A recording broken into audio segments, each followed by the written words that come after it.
difficult to put your finger on. Takes sound seriously. Includes a wide-angle selfie camera. A glance at the Sony Xperia L2's official web page gives us some insight into the Japanese company's vision for this phone. It leads with a mention of the Xperia L2's super-wide selfie capabilities, which are enabled by the phone's 8MP 120-degree front-facing camera. We'll grant them this one, the L2 does indeed offer a much wider view when taking self-shots. This means that you can get far more people and scenery into your selfies.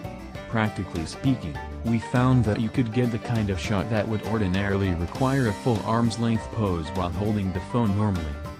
Those who have strained necks and shoulder muscles in the pursuit of a properly framed selfie should take note. Indeed, capable photography seems to be Sony's biggest selling point with the Xperia L2, as it next mentions the phone's 13MP rear camera. This is perhaps an understandable angle to take, given that Sony is a major camera maker, and also supplies many of the camera components used by rival smartphone manufacturers. We'll go into the camera's performance in more detail a little later, but right now we'll say that the results aren't particularly outstanding. It has all of the issues we've become familiar with at this price point.